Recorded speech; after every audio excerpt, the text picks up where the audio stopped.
Adonai Magin Ba'adi Kivodi Merim Roshi Adonai Yeshuati Adonai Chaim Sheli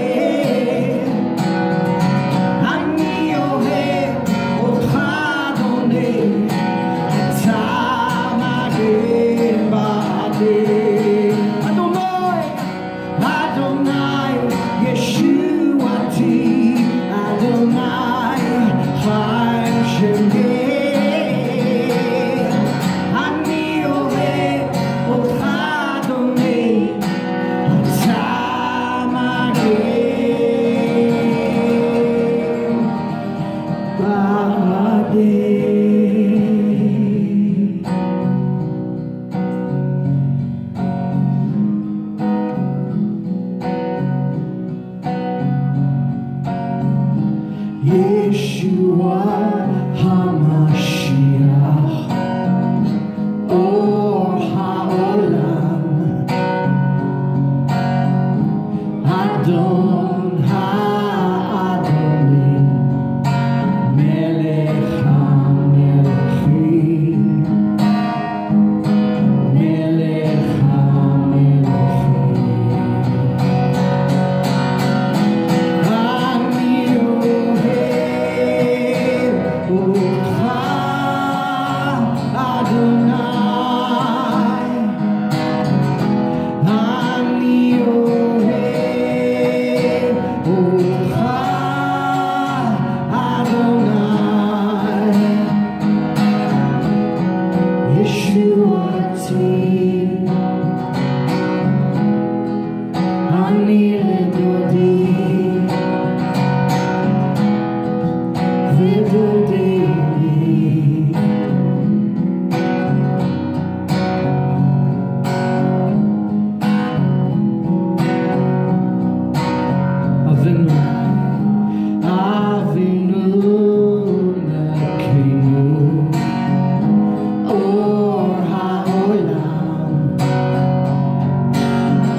גם יחד. How pleasant it is when we dwell as one. הנה מה טוב ומה נעים, שבט אחים גם יחד. How pleasant it is when we dwell as one. הנה מה טוב ומה נעים, שבט אחים גם יחד. הנה מה טוב ומה נעים, שבט אחים גם יחד.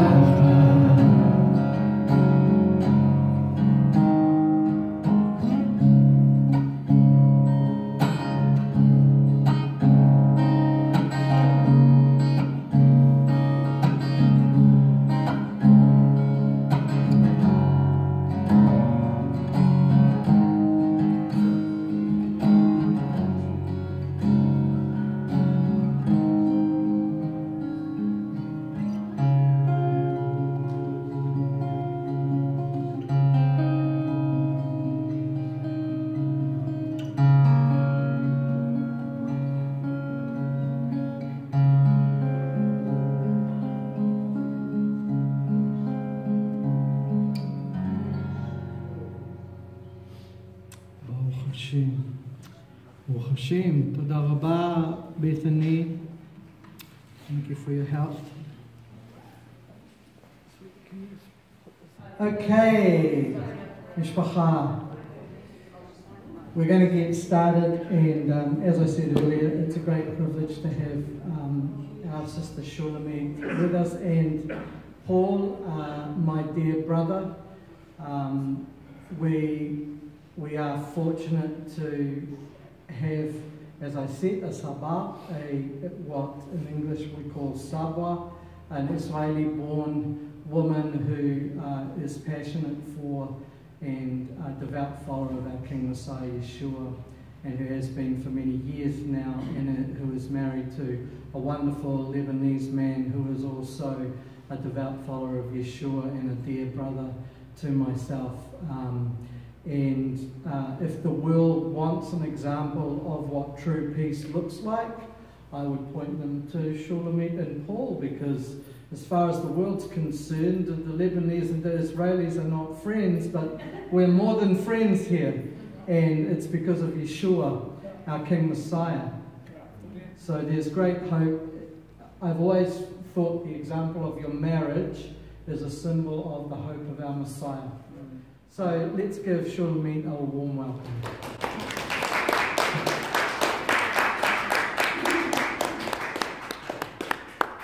I just need to correct one thing. Oh, please correct me. We're friends 90% of the time.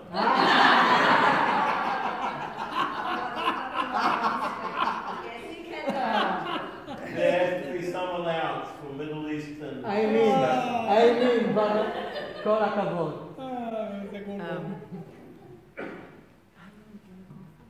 As long as you want. Then when everybody's asleep, I know, oh, I'm going too long. People sleep before I've gotten to the second verse most of the time. That's because you feed them before the message. Oh, okay. So We have an evangelist in Eilat. Yes. He used to feed the people and then preach, and he thought, oh, no good. So he used to preach first and then feed them. Toda rabah. Toda rabah. That's a great idea. As long as you like. Okay. When you try, just go. And I know. All right. Shalom, everyone. Erev Tov. Shabbat Shalom. Now, it's new to me, it's new to us, to me anyway, to be on this kind of meeting. And I'm so glad, Yaakov, I'm not sitting just with you and Julia in your home. That would be very sad. Yeah. We were lovely, but sad that we can't be. So it's so nice that at least some of us are here. We are not talking to the walls. And welcome to all the ones who are watching from, I'm amazed, from way, way over there, over there, over there. Far away, and yet we're here together. It's amazing. So welcome. Erev Tov, or it's Boker Tov for you. I don't know what time it will be for you. And it's very exciting, different countries. I had the blessing and the privilege to travel in many places. So I appreciate different cultures, and it's good to be together. So we had the Shabbat Shalom, and I'm going to just pray first. Thank you for praying with me, Yaakov, before. So I'm going to open this time in prayer. So, Baruch Atah Adonai Eloheinu Melekh Haolam. Toda Avinu Shebashamayim. תודה על הזמן שאתה נותן לנו ביחד, תודה על הכבוד להלל אותך, לשבח אותך, להיות איתך. תודה שאתה בחרת בנו, אנחנו לא בחרנו בך, אתה בחרת בנו, ואנחנו התלמידים שלך, ואנחנו המשרתים שלך, ואנחנו האור שלך. אז תודה על הכבוד שאתה נותן לנו, תודה על השמחה שאתה שם בליבנו. שמחת ישועתך זה לא כמו השמחה של העולם. זאת רינה, זאת שמחה, שמחת ישועתך. אנחנו מודים לך שאתה שם את זה בליבנו. בזמנים הקשים האלה של קורונה וכל מיני דברים, יש לנו את שמחת ישועתך שעוזרת לנו והיא כמו עוגן בחיים שלנו. אז תודה אבא. Thank you, Father. Thank you, Lord, for the privilege, the honor that we have to be together and we have to be called yours. Your servants, your children, your bond servant, really. And it's an honor and a privilege that you trust us with your word, that you give us the blessing to be your mouthpiece and your example, your light. Thank you that my people Israel were first to be called light to the world, and now we are all called to be the light to the world, like the blessing on the Shabbat. That we say, thank you that you have blessed us with your word and commanded us to be a light to the world. So I pray that these words from your word and the words that I would speak would bring honor and glory to you and a blessing. And thank you also, as I prayed in the Hebrew, for the joy of your salvation. Amen. In these days of the coronavirus and many other difficulties that come because of it, thank you that you have given us the joy of your salvation. It's not like the happiness of the world. It's joy that comes directly from your heavenly throne that helps us as like an anchor in our life and takes us through thick and thin.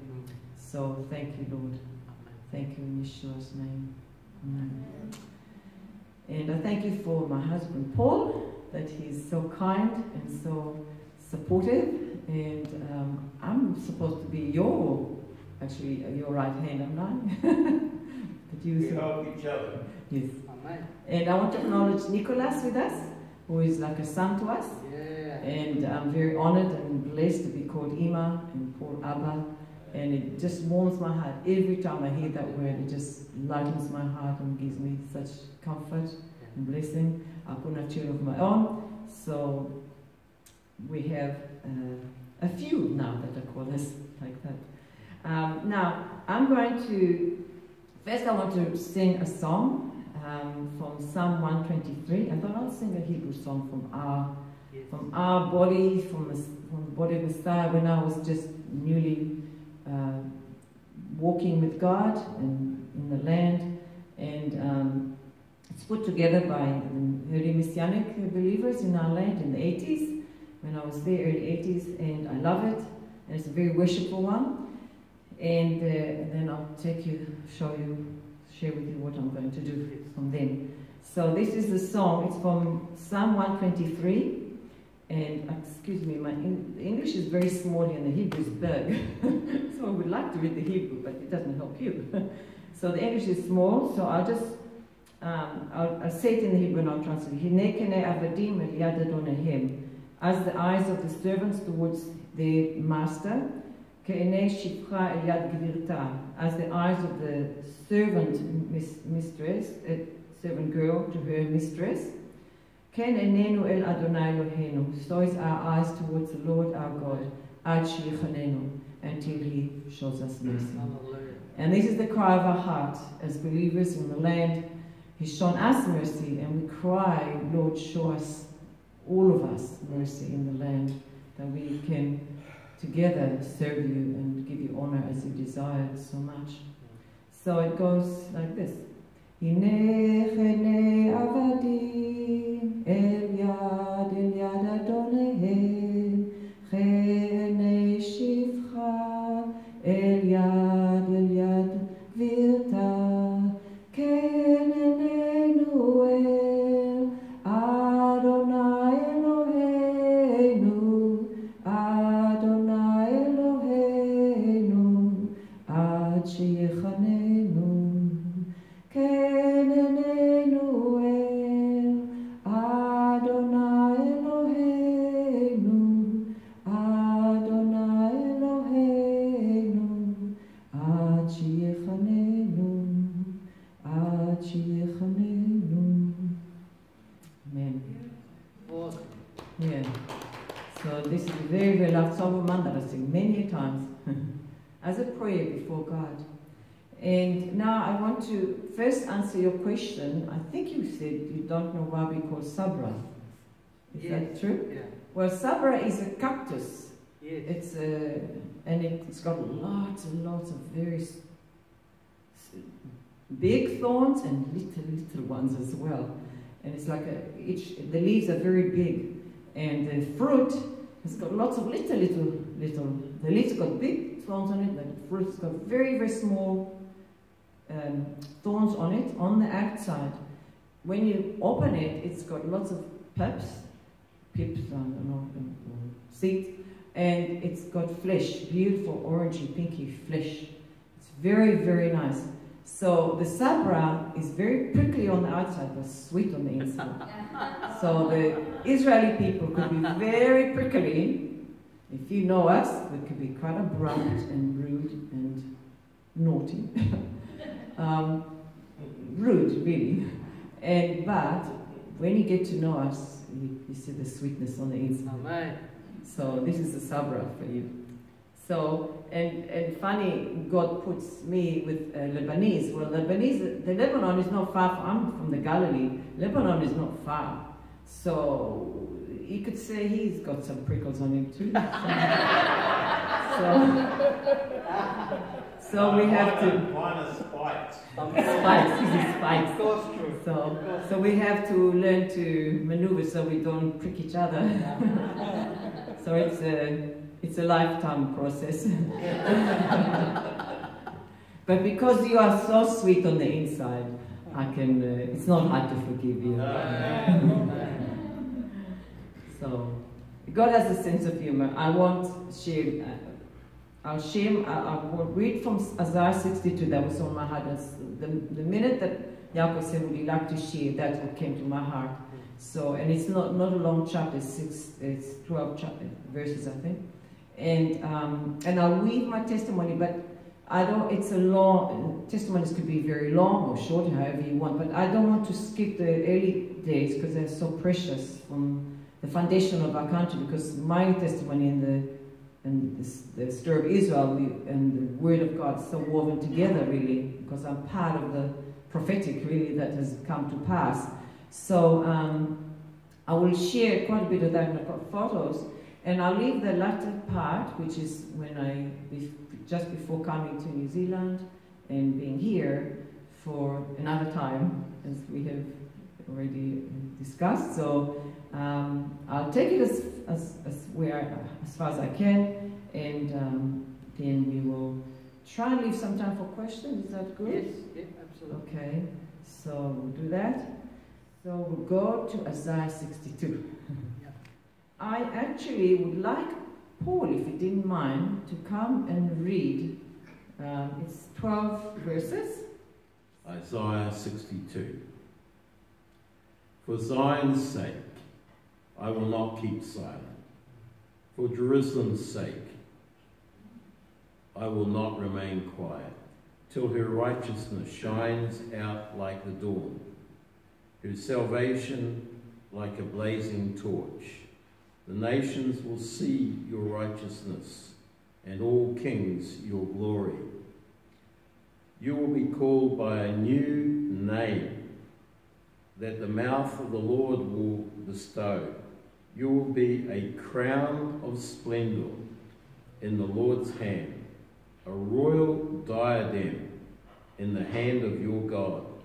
No longer will they call you deserted or name your land desolate, but you will be called Hephzibah. You see, I always need some help. Of course. And your land Beulah, for the Lord will take delight in you, and your land will be married. Hallelujah. As a young man marries a maiden, so will your sons marry you. As a bridegroom rejoices over his bride, so will your God rejoice over you. Hallelujah. I have posted watchmen on your walls, O Jerusalem.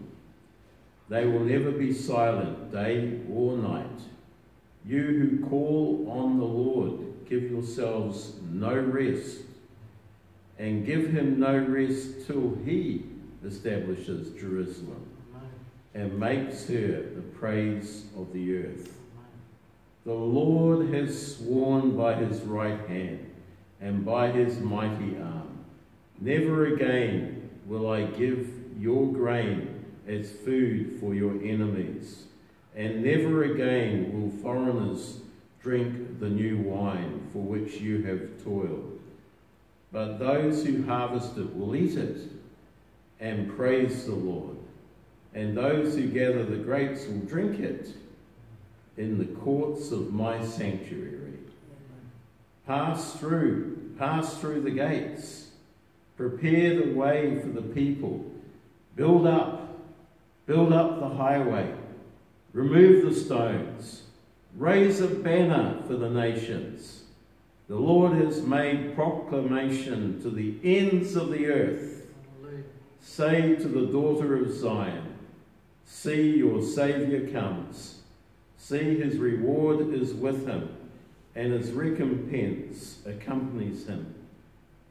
They will be called the holy people, the redeemed of the Lord, and you will be called sought after, the city no longer deserted. Amen. Hallelujah. Well read, Rob. Well read. Very nice. In the synagogue, it's an honor to come and read the word, and then you get a blessing after you read. What I appreciate about people, the reverence for the word of God.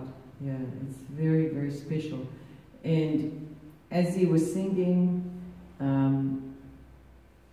even though it might be from a religious background, so to speak, but we Israelis, we respond to, when it comes from a heart that, there's a heart that loves God, we immediately respond to it in our heart, in our spirit. We kindle something in us. And we could be really grown up in a not religious home and not have had much to do with it, but when we hear it, it does something inside of us.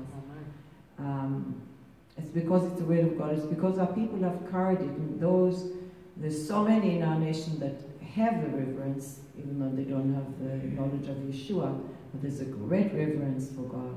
Some that I think we need to have more. And I think that would give me honor to my people. And even on Yom Kippur, when we go and sing in Yom Kippur, we go to the little room in our kibbutz and we join the members who want to fast and pray. And we don't normally, my kibbutz is a very secular kibbutz, but on Yom Kippur we go there, and my sister, and me, and my other sister, And we love the singing. We just join the singing and we just love it. So, you know, that chapter is so packed. Oh, wow, you could see so much stuff in this chapter. So what I want to do is, there is a beautiful song, Daughters of Zion. So you have that as a prelude. It says there, I will bring you back home, all my children. Well, my parents were one of those that were brought back home to Israel. After the Second World War, it was a very hard time, very, very, very sobering time. And they were there during the war in England, and my father was in charge of, he was the secretary of the youth movement, Habonim, in England, so he had to finish his work. But at the same time, he and my mother were part of a group that went to a farm in Gozili, in England, and they were there training to go on a kibbutz. So that was their beginning. There were, I can't remember how many there were, not many, maybe 30, maybe, I think something like that.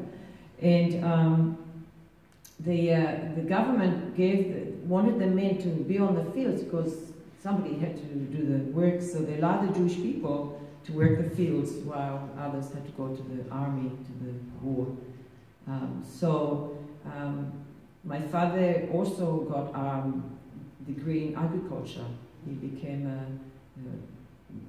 scholar in university, and so it was a real pride for us Jewish people to go and work the land, because in Europe, particularly mostly we were in Europe at the time, we were not allowed to have land for many, many years. We were not to own land, and that's why we became martyrs, you know, and we became so good at it. God blessed whatever I think He blessed whatever we put our hand to, because we were desperate and we needed, and He gifted us, and whatever we would do it good because He chose to bless us.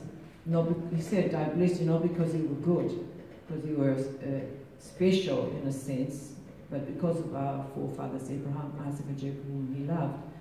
So they came together with this group, and I think I've got some pictures of, yes, so this is on the 50th of our kibbutz. This is a picture of the 40th year, but the book was put together on our 50th. So that's roughly our community then in 40 years, so that would be what, 88? So not everybody's there, and my family is somewhere at the back. And so that's how it is 40 years later. But you will see as we go into, and it was called Habonim Kibbutz. That was the first place. Habonim meaning Bonim is builders, Banim is sons, and Bonaich and Banaich is your sons and your builders. It's like a play on words, because we are the sons of God, and we also His children, and we're also building the land. And so it was a good name, but it ended up to be Kfar HaNasi, the village that we gave in honor of our first president, was Chaim Weizmann, who was a British man. And so we had a little room with some of his things, and it was a beautiful little room in honor of him. It was very special in our kibbutz.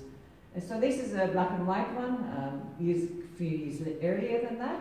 That gives you just a rough idea of the size of the kibbutz. Don't ask me in size in kilometers or whatever. I don't have the capacity to get hold of that. And so that's how they started.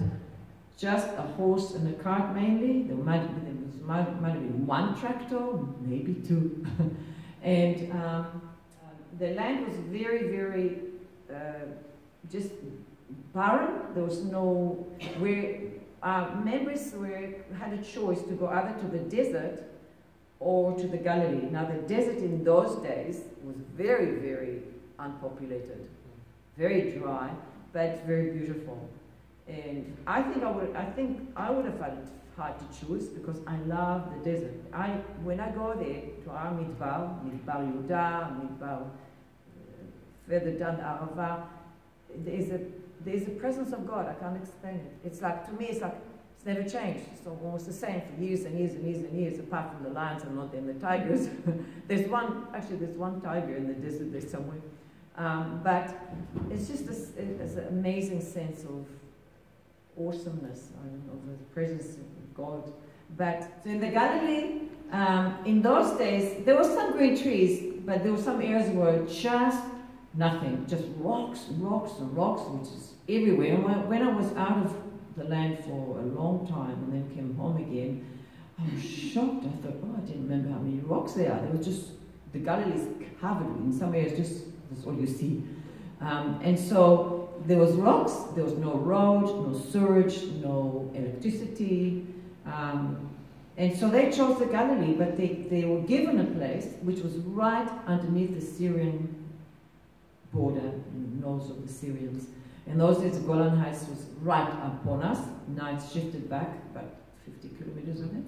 So it was very, very, really dangerous. And so we arrived there, my parents arrived there, and just on a truck, and they had to get themselves ready in the night before in another village.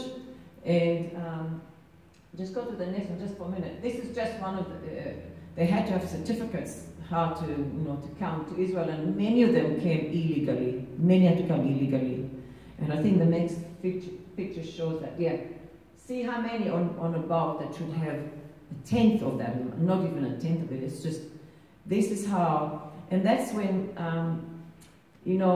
it talks here about you'll no longer be called wounded and rejected. I mean, you think of going through 5, 6, 7 years of terrible, terrible persecution and sometimes being in a camp of such hate and such horrendous mocking and devaluing. I was just amazed. So a lot of our people came from those situations, but then they had to come illegally because Britain had the mandate of Israel, the British mandate it's called, from 1917, when it was a great victory when Allenby was sent to the south to Beersheba, and there was the 800 horsemen and the battle there that won over the victory over the Turks and the Germans and opened the door for our land to be freed from Islamic control from 400 years, Turkish rulership, and opened the door for our people. And at that very beginning, there was the Balfour Declaration, which allowed anyone to come home. And it was all the region was called Palestine in those days, which was very, very big. I didn't actually think to bring a picture of it. Palestine included some of Lebanon, a lot of Syria, a lot of Jordan, and the desert, our desert. It was really, really big. And they said anyone could come, and they're allowed to come back to that land. And but then there started to be protests from the Arab side, and and the British didn't want to lose favor with the Arabs because of the oil and the empire, and so they made promises to us, but they also made promises to the Arabs, and they clashed, and they were in a problem. They couldn't satisfy both righteous justification. So sadly, we're the ones that suffered from it. And so they cut the numbers less and less and less. So a lot of our members had to come illegally. And we heard some stories when we were children. And I remember one of them, and dear one of the members of the kibbutz who became his daughter was in my class, and we were in the same room, sharing the same room. And so he said that he was doing Morse code, and so he did a lot, and then it was his turn to come. So he came on such a boat like this, but they were all on top taking a photo, but they were not allowed to do that. They had to be all inside, right inside the belly of this little fishing boat, really. Far too many, and you can imagine the stink, to breathe, and the toilet. How did they do it? I just don't know. But his wife, because she was pregnant, she was allowed to be on the top because he was the most man, most called. And her name was Ruth, and he was Jack. Ruth is still alive, and Jack has passed away. And so he gave me a book, a story. And so when they went on the boat, in the Mediterranean. They would go for quite a few days till they get to the shores of Haifa. But they would have to open the belly of the boat every once in a while to give fresh air.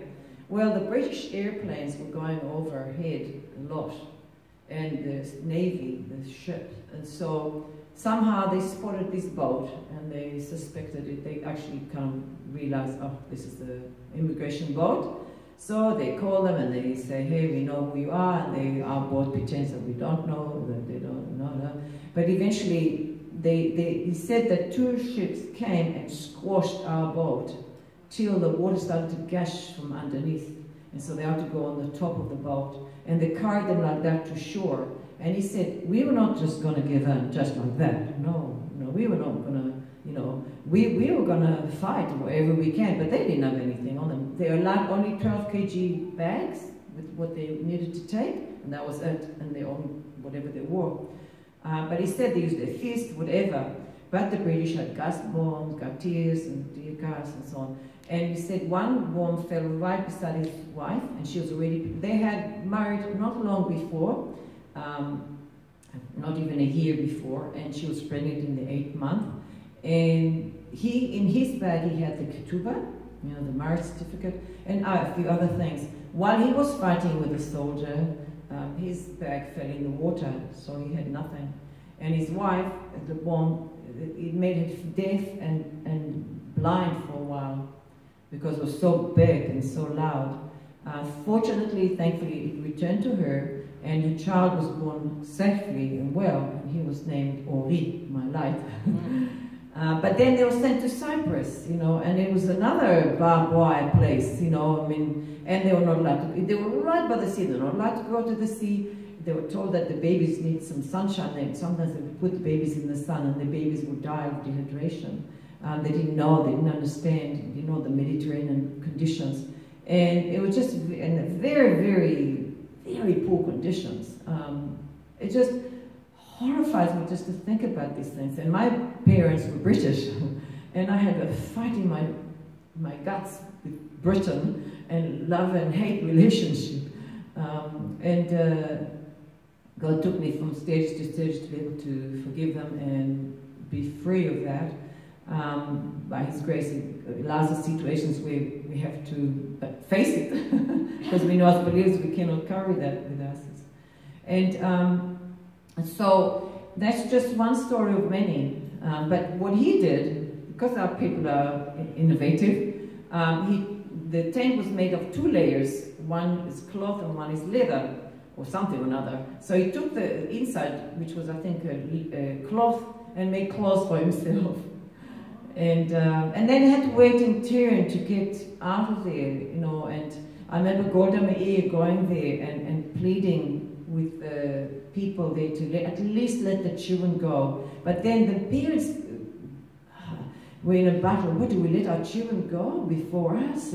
It was the things that we had to go through is unbelievable, honestly. The one trial after another, after another, after another, for the land to be born. And so the words, you no longer be called wounded, rejected. It's so, so real.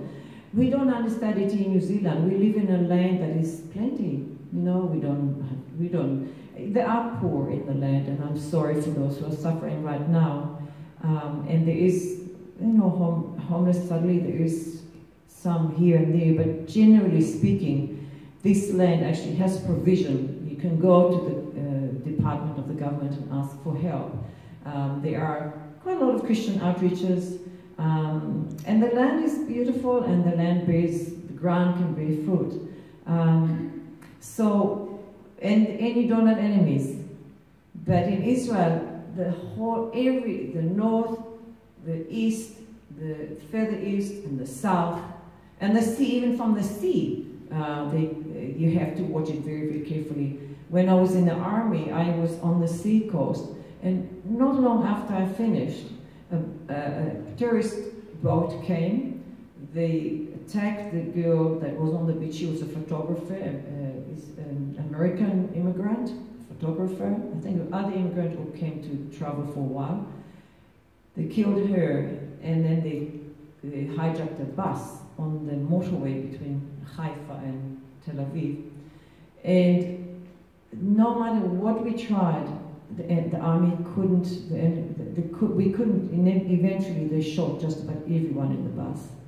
That happened only about 2 months after I finished working there, and I used to go on the beach a lot. So even the sea is not really as secure as we think it is. So New Zealand doesn't have that. We don't have those issues to contend with. And then we've got the neighbors, but within our country there are some who are very strongly bent in the Islam towards which is the goal of, the highest goal of Islam really is to conquer the world and actually the land to be free of the Jews, because they believe that once the Islam thought pattern is that once they conquered an area, they believe that it belongs to Allah forever. They call it the Waqf, so it belongs to Allah. And so that's why they feel that the land of Israel actually belongs to Allah, because they had it for so many years. And so as Islam, and it will never give up. It will continue to persist. But inside our land, we've got a lot of hostility from some areas. Some of the Arabs are very beautiful. They don't want any harassment. They don't want to get into conflict. They just want to live in peace. But there are others who are very, very strong and very leaning towards the extreme that are very difficult and collaborate with terrorists. And so you can be thankful. When I wake up every day, I cannot but thank God. I thank Him I've got a roof over my head. I thank Him I've got water and food. I thank Him I've got a loving family. And I thank Him I've got this peace in the land. Every day. I don't ever want to take it for granted. And so my village was right beside the Syrian, as I said, and I think there's a picture. Well, there's my mother and father on the bottom left side. That's my mother and father. He was a tall, very tall, blondie guy with curly hair. I inherited his curly hair. And this is some of the group that was in that team of them that came to Kfar HaNasi. My mother is on the bottom far right. And a few more. Some of them went to Kfar Blue to get some. When they first arrived in the land, they were scattered into 3 different settlements to work, to earn money so they could bring it to start our settlement. So some went to Kfar Blue, which is a bit north of us. Some went to Afikim, which is a bit south of us. And little by little, and the early ones went to Hadera, which is near Tel Aviv, and that's from the very beginning, and that's where some of the early children were born, and they also worked to earn some money in the orchards and things like that. Yeah. So, and you see, I told you about the rocks. The first, if I understood it correctly, from my friend, as an older, she was my teacher. She said that for a whole year, the government paid our members to take the rocks away. There were rocks, and they did it mostly by hand, you see, with a rubber bucket, and then there would be a trolley, and maybe 1 tractor. And for years and years, in the middle of our village, when you drive towards our village, in the middle of the fields before our village, was a long line of rocks. It's not there now. I don't know what they did do with them all, but for many years it was there, and I always wondered, wow, how much work. And every field that needed to be used, that was the first thing that had to be done. Any area in our village. And some of them were huge boulders. When my parents were allowed to, first we were in an area that actually we started very, very low from where this is. Right at the beginning, for the first 2 years or so, we were in an area right by the Jordan River. It's called Mansoura. It was a deserted Arab village. It was just a few little few walls from stones here and there. And our people used it for shelter and made it a little bit bigger. And for 2 years, that's how they lived, in tents mostly. But right next to the Jordan. So one time, miraculously, a bomb from Syria was shot, and it fell right next to a tent. A guy was sleeping. And so fortunately, miraculously, it didn't hurt. And so our members realized, oh, we're too close. We need to go further up. So then we were on a hill, but we were on the other side of the hill so that they couldn't so easily see us. But once we could go after the 60 wall, we go so that we could be seen easier from the Golan. But there, at that region, my parents had given a house there. But to build it was a huge, to build those houses, we were watching the bulldozer, but that's about 20 years later. We were watching the bulldozer, and there was an older lady doing it. We were just glued to her. The rocks were just huge, and they were one after another after another. So that's the challenge. So here it says, take the rocks out of the way. Well, that's the physical rocks first, and then the spiritual, which is, I think, even harder. So we've got the, so you see, our border with Syria was a funny, wiry fence. That was it. And I was told that when we first arrived, we had to dig tunnels so we can kind of hide ourselves quickly in the night, in the day. And then but then they would come and they would somehow sneak in and shift it somehow, and then we would shift it back, and I don't know, it was like, that's how the border was. Not very satisfactory, really, not very protecting, really. And then in the early days, we had huts. We lived after they came from Mansoura to the area where we are now. They started with very, very simple huts, just like that. This is, and the dining hall was just simple, very simple. Everything was very, very, if you like, primitive or simple. And I actually really, really loved it. I didn't mind it at all. That's how I grew up, and I thought that's great. I never missed anything in that sense. We had also that hut there was actually the orchard hut where we had all the kinds of apples, pears, peaches, plums, apricots, you name it, we had it. But it was so hard to pick everything in its own little packaging, and everything was sort of coming almost at the same time in a sense. It got too difficult, so eventually left it. Only apples and only pears, and then now we only have avocados, which I love, which is good. And then we had also, we had to find ways to survive. Just agriculture is not enough, and you can't grow so much. You get a limited amount of land, and it was agriculture is hard to live on. So right from the beginning, somebody had the idea of doing these miniature cars, and they were very, very cute. Next time, when I speak next time, I'll bring one to show you if I remember. They're very cute, and they were really lovely, and they were loved. But the industry from overseas, Japan and China started, and that became a competition too much for us to cope with, which is really sad, because it was a very lovely, unique thing that we had.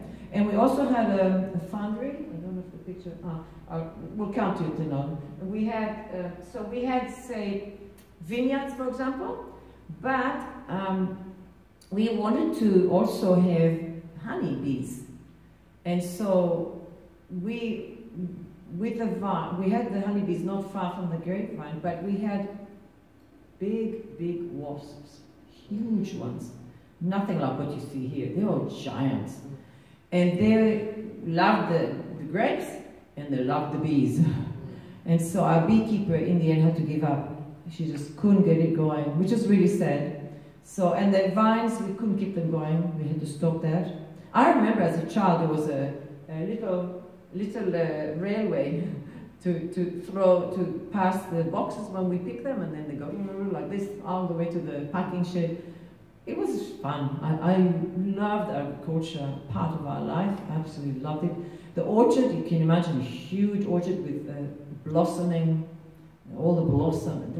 The aroma was divine, and the beautiful blossom of pink and light pink and white. And that was really one of the delights of my growing up.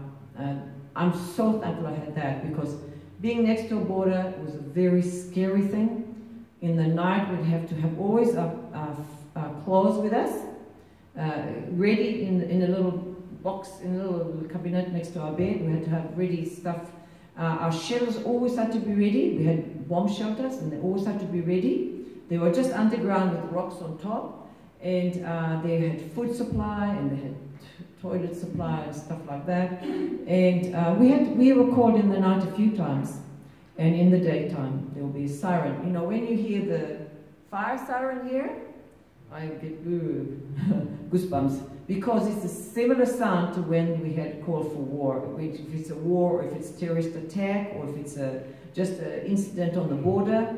And the Syrians, whenever there would be a political issue, the first thing they would do is shoot on a farmer, shoot on a children's home. We had a whole children's home bombed, and children get killed. We had farmers get killed. We had a lot of incidences on our border. For some interesting reason, I think it's a divine thing, that our kibbutz hardly ever, we didn't get damaged very much at all, even though right above us and right underneath us there was always incidences, and we were going to shelter because of that. But we only had 2 bombs that fell in our village on the 6-day war, and we had something from the rockets from Lebanon war, not far from us.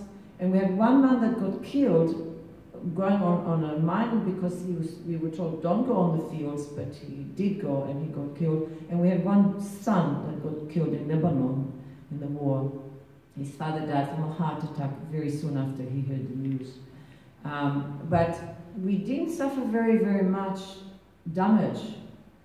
On the other hand, we're a neighboring village, an Arab-speaking village.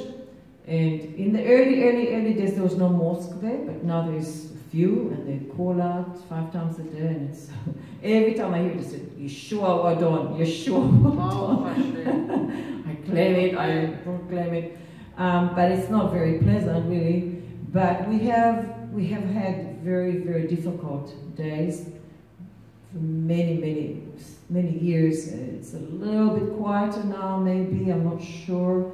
But we had a lot of theft. They were Bedouins, and they are used to that. And it was a very, very challenging and very difficult days for us. So we had to, you know, sometimes all our barn would be on fire because one of their cars went on our fields, and we held it back. So as a retaliation, they'll just burn our barn. There's nothing for them, you know. Or our avocados would go on fire, all our trees. It was really, really painful. Sometimes my colleague, her husband, caught a boy stealing bicycle, a young boy from the village. So he held him, called the police, and the police came and actually released the boy and did nothing.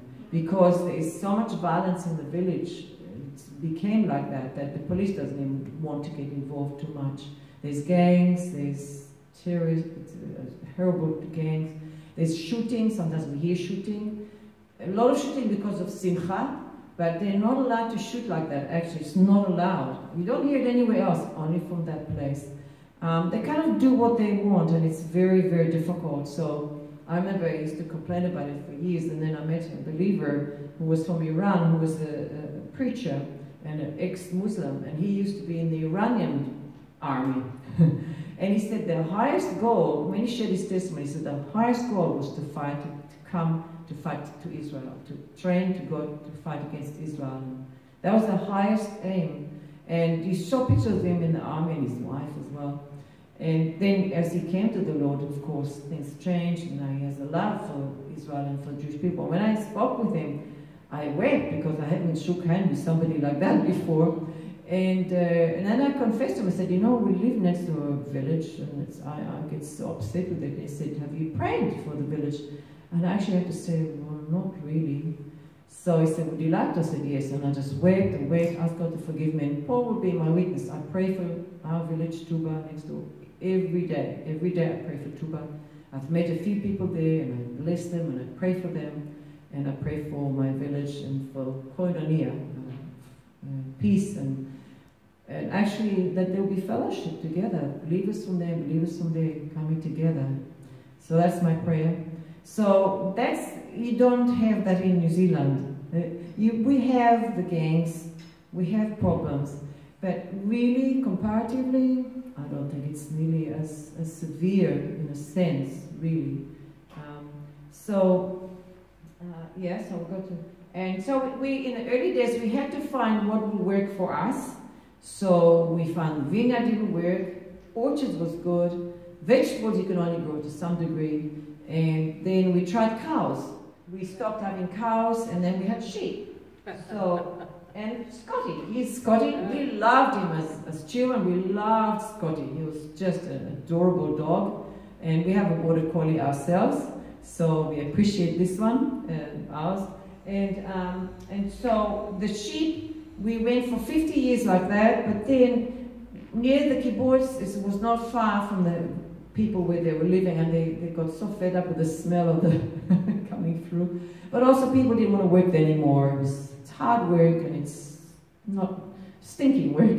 And eventually they decided to shut. And we had also problems with theft from the village and things. So we closed it after 50 years. And now we have metal sheep, Rose saw them. And we, for the 50th of our kibbutz, there was a kind of somebody had an idea. Let's have sheep for metal. Every family can paint them. Then we'll scatter them in the kibbutz to remember our sheep. So we've got sheep scattered in the kibbutz. And they're quite fun to look at them. And then for the 60th, they got so old. And so my sister said, somebody said, well, not for the 70th, they got too old. And somebody said, why don't we renew them? So there were lots of people that were excited about it, but not very many that end up doing it. So me and my sister did quite a lot of it. And I had fun painting them. That was really a lot of fun. So, and then this is my sister Miriam, my older sister. And she's working in the foundry there.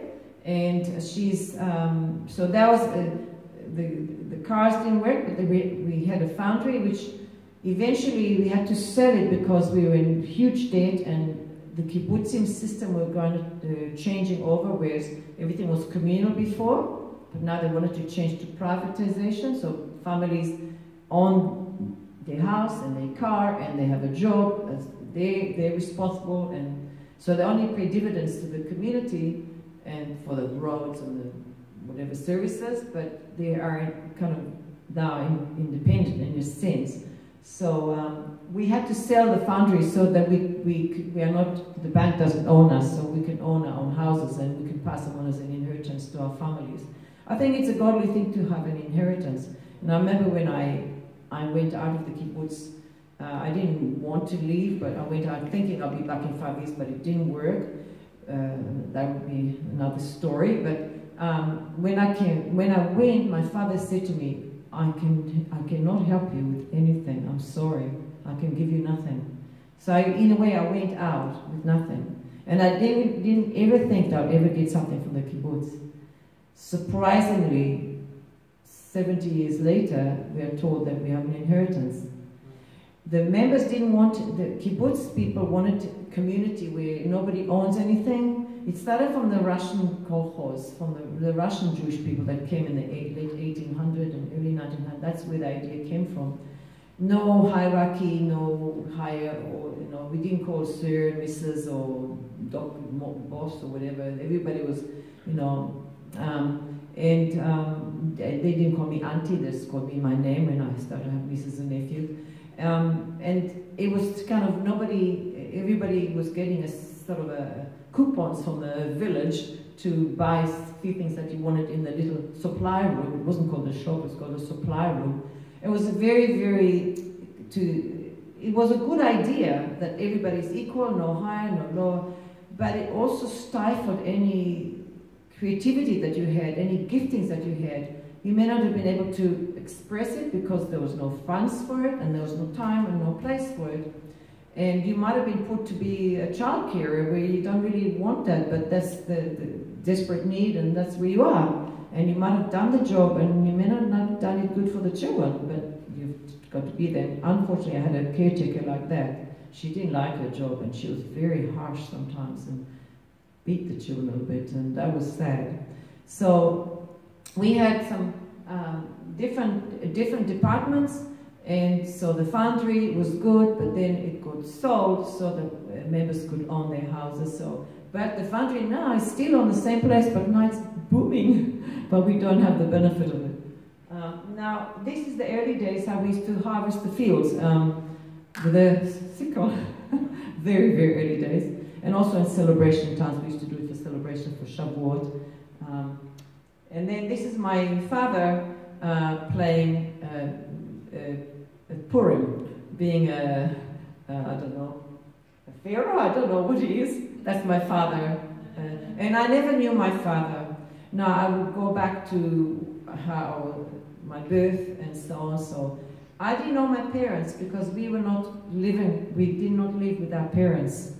Because the kibbutz was so young and needed everybody, all the hands were needed, hands-on. So we couldn't, our parents didn't have the privilege to take care of us. They had to leave us in the care of one person for 10 children, one person for 20 children, and babies. So there was 5 babies in one room, 5 babies in another, one lady and one helper, you know. And I would put in a baby house as soon as I'm born. My mother didn't have me to hold, you know, she would come to feed me and straight away would go back to work. And we had stories years later.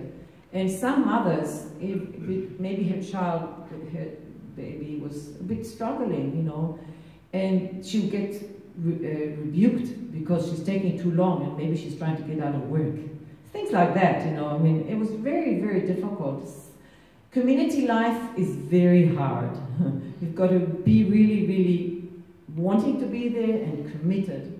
I commend our members that a lot of them are there, and not many left, and they're good friends, a lot of them, but there were rivalry, there was things, backbiting and bickering and fighting. But overall, our village is known as a good village, chevra, you know, which I'm very grateful for. But where the rejection has come, you know, wounded, rejected, not wanted, I had deep, deep rejection. First of all, our parents felt rejection because of the war and having to come, and rejection because of the British treatment. The British did not allow us to have ammunition, and our members, the early ones before 48, where there was a slick, you know, a hole in the, and that was where the ammunition would be hidden. We were not allowed to have things to protect ourselves. And so the rejection was very strong in many different ways. Also feeling you had to leave your family behind, your parents, your siblings, and go. And they felt rejected. You know, sometimes some of them couldn't go because they just couldn't leave. But for me, I remember as a young child, from baby, would go to toddler's house to kindergarten. I remember in the kindergarten, me and my sister, both of us, dong our head on the wall every night, bang, bang, bang, bang, until we fall asleep. Because we didn't have our parents with us. They hardly saw us. We were allowed to go for 2 hours in the afternoon to see our parents.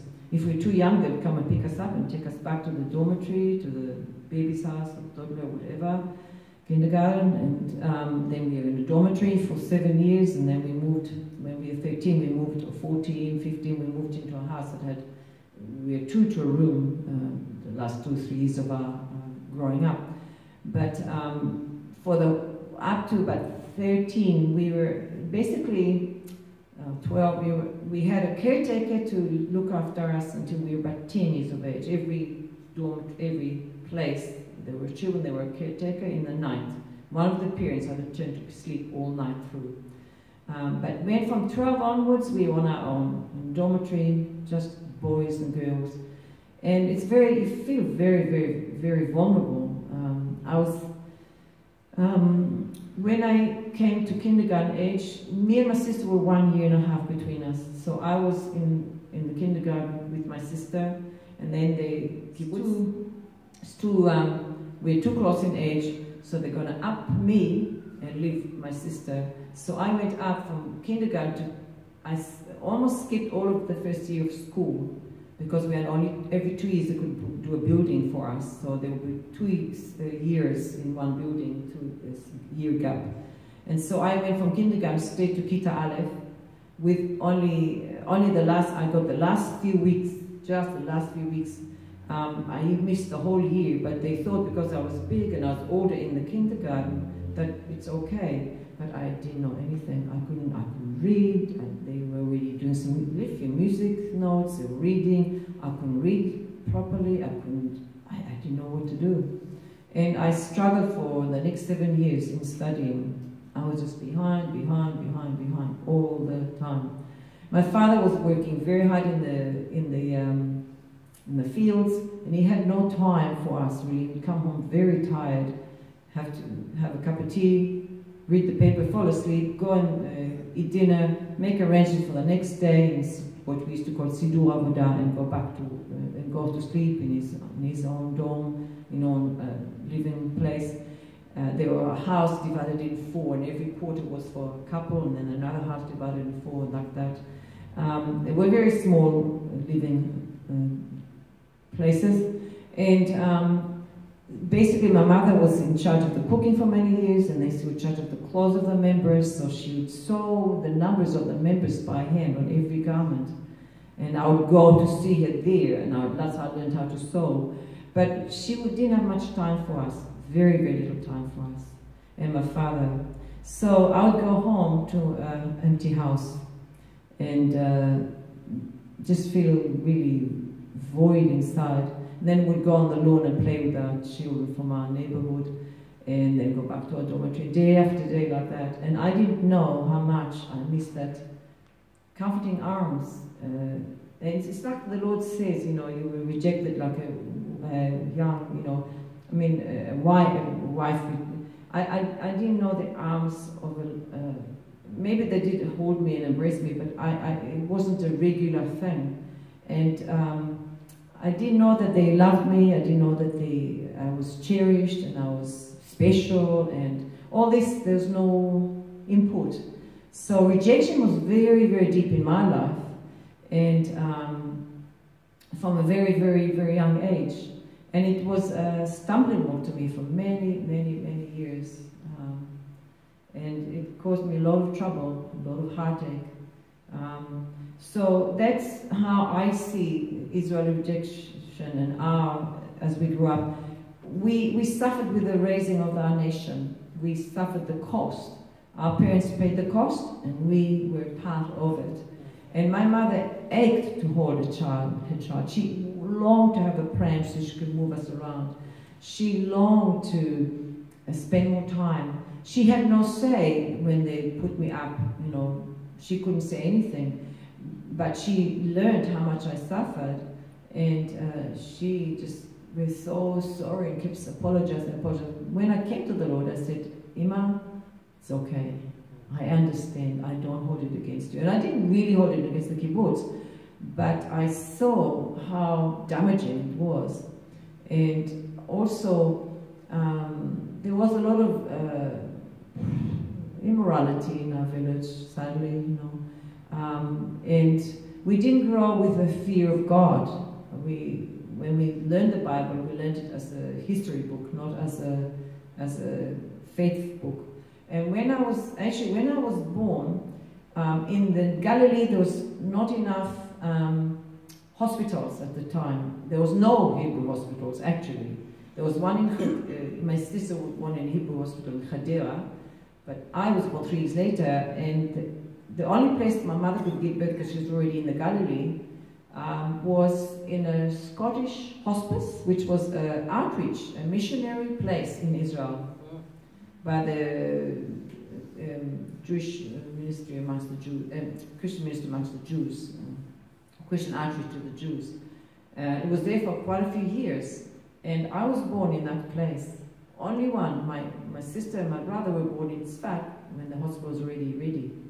So, and I'm convinced that there must have been a godly nurse or doctor that prayed over me. Because so far I'm still yet the only sibling in my family. And I don't know about my parents. I shared a lot with them, but I don't know where they were really So my mother died of a stroke, and my father died he had a liver cancer from all the spraying in the fields for so many years. So I never know where my parents were. But I believe so I say to you, never, never, never undermine. When I hold a child, I pray over it. I bless it, I pray in the Amen. I pray aloud if I can. Amen. I turn around so nobody can see me. I pretend I'm just out. I pray and I bless the child. Yes, in Yeshua's name. Amen. And I speak the Aaronic blessing and I speak whatever the Lord gives me. And don't underestimate it. It's powerful, And the reason why my kibbutz, why it has been so little attacked, in the sense of maybe there have been Christians that have been praying for us. I know in the 70s there were people living in the village in Rosh Pina that became believers, and now they're leaders in this movement in Benjamin Berger. And so I believe that they would have prayed for the region. But right from the start, I kind of think, Lord, you had a hand over that village. And we've been having quite a few people come to the faith in my village. They've come and gone. Some are still there today, not a lot of them, but overall we've had quite a few from my village. There was a time we had a Bible study when I was there. We had a room full of people, and some volunteers, some from another area, and some from my village. It was exciting. It was really exciting. So that was the early years. When I got to my school years, because I couldn't study very well, because I was feeling I was very shy and very inward. I couldn't really. That's when the children were early years in the kibbutz. Yeah, so that's me in the snow in pharmacy. Which one's you? Who do you think is me? Okay, who else? No, I think the other side. The right? Yeah, that's right. Yeah, that's me. Miriam is on the left, and my oldest. Yeah. My younger, Leah, and we have David is the youngest, and that's me there. And see how the houses were? See how the one on the top? Yeah. We call it Swedish huts. Maybe they came from Sweden. That's how they were there. That's how my parents were. No toilet, no water, nothing. Just a room for quite a few years before they shifted to the next place, and quite a few years. And I remember drinking water from just a hose that were between two huts, and there was no grass, no nothing. In those days there was no roads, there were only snakes and scorpions and thistles in the summer, lots of mud in the winter. No, the showers were just down below, one block cut in half, and one half was men, one half for women, with a corrugated iron with holes in it. People did to pee for each other. And just a pipe sticking from the roof ceiling, for, I don't know if they had warm water, I can't remember. There was definitely just cold. I took you to sleep, Rose. And toilets were just a hole, like you squat. And I used to scare using them. That's how it was for quite a long time. So, yeah, so snow comes only very, very rarely in our village, but this was a very special time. Yeah, so, and this is already in the army, so quite a few years skip by, but that's my sister's picture, or some of our girls in my village. And I think that's a picture of my sister in her army. I became a swimmer, so what happened is when I was in my teen years, early teens, they discovered that I was 11, they discovered there's a gifting in me in swimming, so they took me aside and started really training me. So when I was 12, I already got 5th in the whole country. And when I was 16, I was actually, from then up to 16, I was the champion under 16 in Israel. And so I trained very, very hard, and that was my life-saving, because I couldn't join the activities of my group, my kita, my class, when I jumped from kindergarten to skip almost whole first year. I just couldn't join them. I couldn't be part of them. I felt I couldn't talk with them. I couldn't associate. They all like group, and I was an outsider, and I just couldn't get in. And I didn't have friends. I just didn't have friends there. I was very, very lonely, and I was mocked and ridiculed. And when I became to young teenage years, I was I was abused, and I couldn't get any help. I didn't know who to call it. I could talk to my parents or anything. That was a sad part of the life of the kibbutz. That there was a gap there where there was no supervision, really. No, I didn't have the covering of my parents, which I desperately needed. So the swimming was my life-saving. I trained very, very hard. 6 o'clock in the morning, I would swim till 7 and go to school after that. In 11 o'clock till 12:30, and then from 3 till 6 in the evening. And then in the winter, I would run and do weightlifting and rubber stuff and whatever to get strong. So, and that's me again there on the far right. The good-looking one. The good-looking one. You said to me, "Oh, you were so pretty when you were young." After all, am I not pretty anymore? So there you go. So that's me training. We trained very, very hard. I was told our trainer was an amateur one. He wasn't a professional. But later, many years later, I was told that he actually was very hard on us, and he did too much for me. He got us too hard. So anyway, that was then. And that's me. If you see my eyes, there is a sadness in my eyes. I can detect it.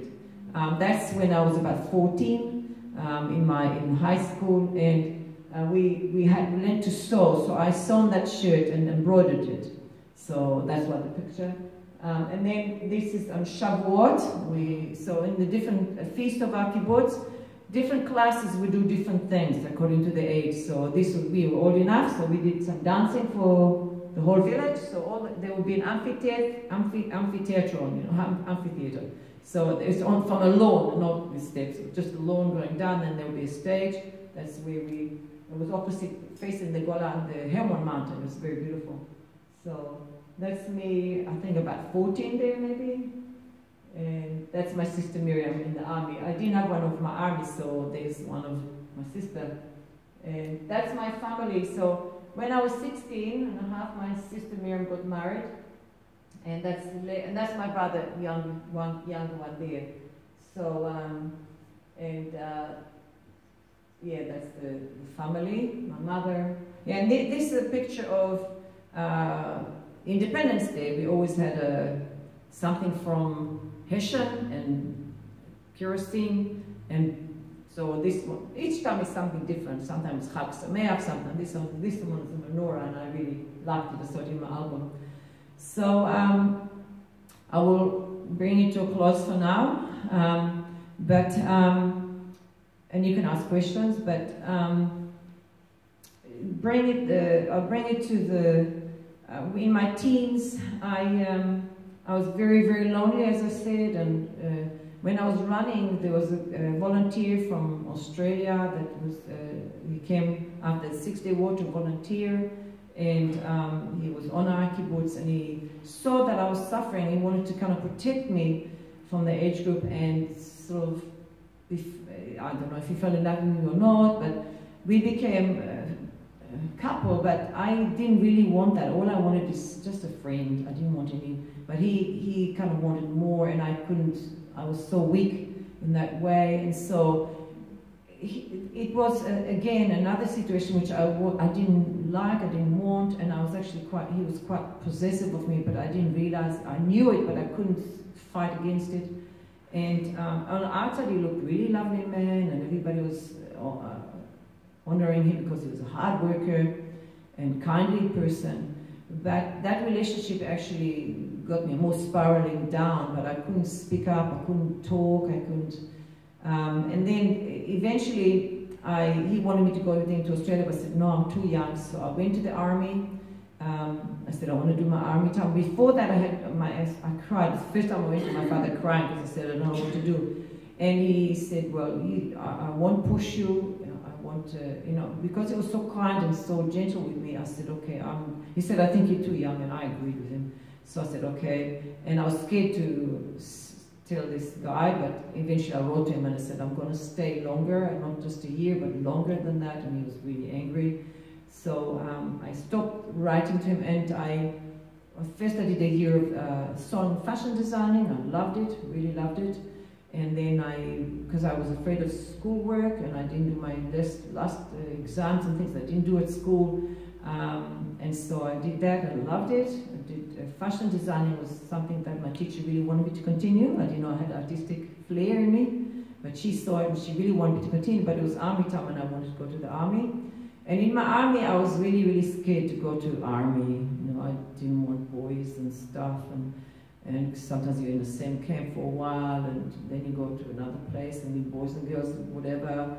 And I just didn't want that scene. But when I went to the initial training, I remember you had to use a gun. You had to learn different things in the initial campus for 6 weeks, 4 to 6 weeks, and you get up we got up at 4:30 in the morning, exercise at 5 o'clock in the morning in the winter, and you have tents and you have to have everything tidy, neat, folded, gun cleaned and polished, and shoes and whatnot. And the camp, every day there was another activity and so on. And I wasn't afraid of hard work. We learned to work hard in the kibbutz. We had to do, every day we had duties to do and things like that. And one day a week we'd work in the village when we were older. You know, school years, so work was not hard for me. We learned also in my village to take care of the environment. We learned if there's rubbish, you pick it up, and you be kind to each other, and you help each other, and that was good. And I learned it from early age. And when we were shooting with a gun, I thought, no, I'm not going to do that. I cried when I had to learn, and I was so upset. So my teacher said, no, you can sit aside. So I was so grateful. And when came time to finish the initial training, I ended up receiving the outstanding soldier, which is quite a surprise, a big surprise to me, out of about 200 soldiers, I think, something like that. So that was nice. And then the guy came back from Australia, and for some reason the friendship started again. I don't know why really. And I ended up going to Australia, and the marriage happened on the kibbutz. But deep inside, a year and a half later, I came back to my sister's wedding, and I knew that I actually didn't miss him and I didn't love him. And that was really, really, really scary. And I knew I've got to go back to Australia. And he promised that we'll be back after 5 years. He said, I want you to go to Australia to see the place and learn and so on and come back after 5 years. So I packed everything in my kibbutz, like only 5 years I'm going to be away. But even after a year and a half, he confessed to me that he's very afraid of the army and he's afraid to go, and I could see that, oh, I don't know what's going to happen. And when I had to come back with my sister's wedding, fly back, I cried and cried and cried in the plane for so long. Somebody gave me some cashew nuts to comfort me. So that was my life in Australia. Became very, very interesting and very different, but I'll leave it for another time because I'm running out of time. So that's the chapter, the moment, and to be continued if that's acceptable. Yeah. So I only got as far as you will be rejected and your name will no longer be called wounded and so on. I will attach that to my life when I got born again. And I've set my watchments. All that comes after I came to the Lord, so I will relate to that another time. But I did want to mention at the end, it says, the Lord says we know we are watchmen on the wall, everybody knows that we are called to stand and pray for Israel. But what I really touched my heart, especially, is when the Lord said to make a proclamation to the ends of the earth. Where are we? Ends of the earth. And it says, say to the daughter of Zion, see, your salvation comes, your reward is with them. So that's our job here. And I say to people, the British mandate, the British really sadly failed us dramatically. They did good, but they did a lot of harm, huge amount. And it was traumatic. But I'm saying to New Zealand, now you have a mandate. Your mandate is to stand with us as a nation, because in Jeremiah 31:10 it says to proclaim from the far distant coastlands, he who scattered Israel will guard him and watch of him as a shepherd watches his flock. So it says to declare from the far distant coastlands. So there is a job for us to do. We are not just here for let's have a good time. we have a job, we have a mandate, we have a calling, a strong calling. The nations reject Israel all the time, but we have that privilege to stand with her and to say, no, we stand with God. And what He says, we want to stand with Him, and we want to proclaim His word. When we're proclaiming it, it's like Derek Prince saying, we are speaking into the heavenlies, we're speaking into the atmosphere, and we're speaking into the enemy. And so, and we are agreeing with God's word with 2 or 3, two witnesses, And so, God is looking for people that will stand in agreement with Him and make proclamations and declarations and stand. We have Nigel Woodley, for example, in Napier, and he's not afraid. He will go to the parliament, he will make a stand if there's something that government has really done that is really, really not desirable in God's eyes towards Israel. They will make go with banners and stuff. There's beliefs all over the country. There's the Nations Bless Israel that meets for the last 3 years in the month of May and make declarations. We're standing with Israel. There's the ICJ, the International Embassy, there's Ebenezer. There's a lot of ministries that really stand, and I honor them, acknowledge everyone who is watching, that is praying and standing with our nation. I acknowledge you and I thank you and I bless you. But there is a calling for us in these ends of the earth, and that is to stand in these days.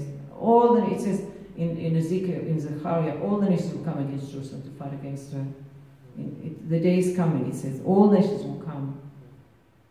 So we have a choice, and we can pray that New Zealand will be a sheep nation.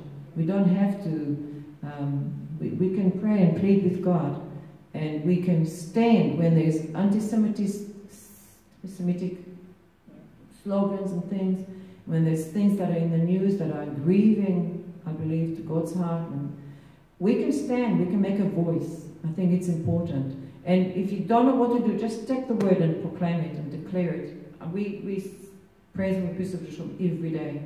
And I speak scripture every day.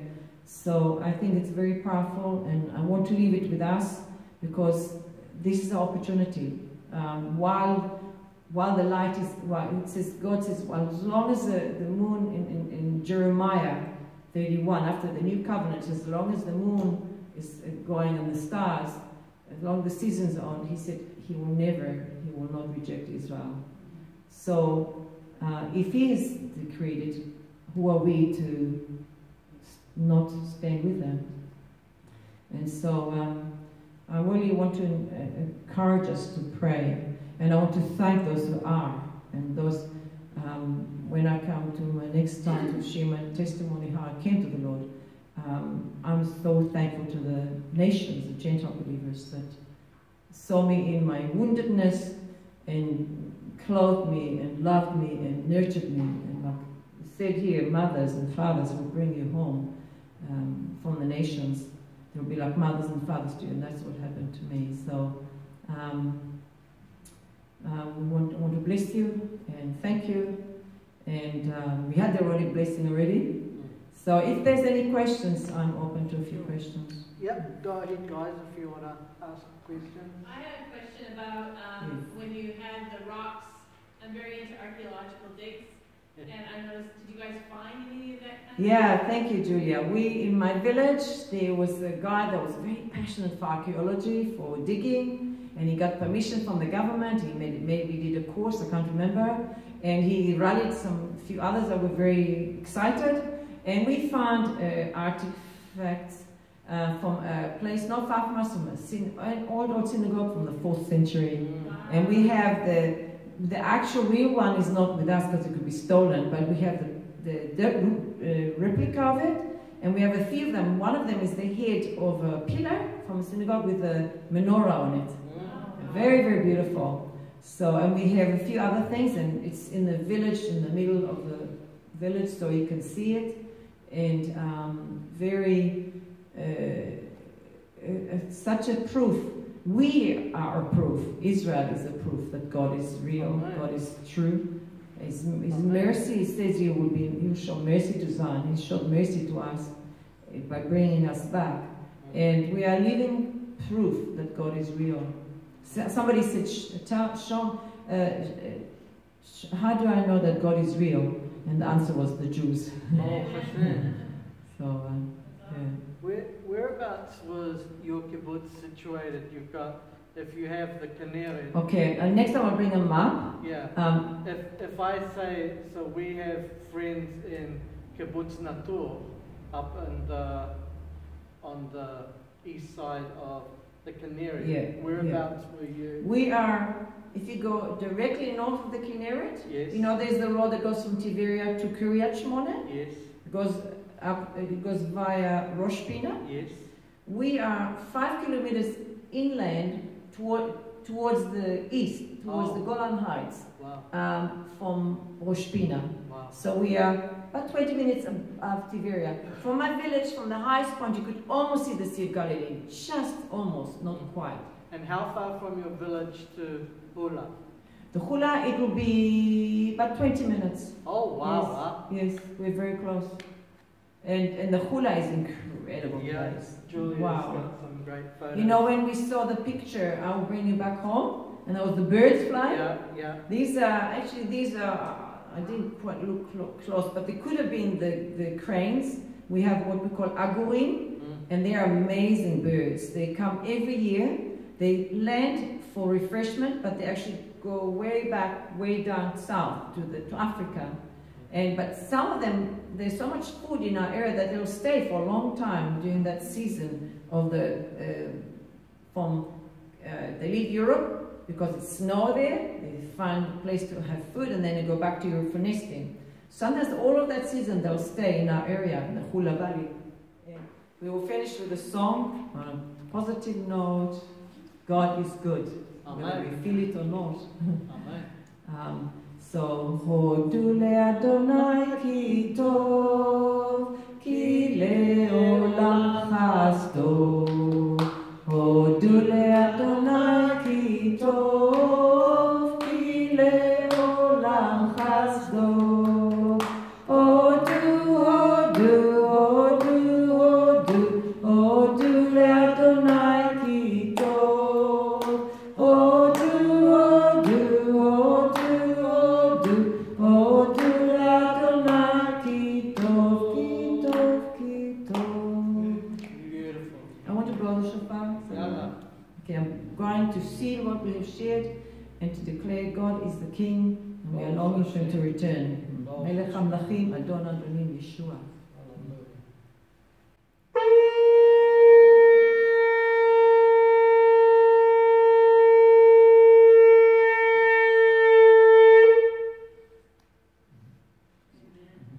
We should get Shulamit to come blow the shofar for us.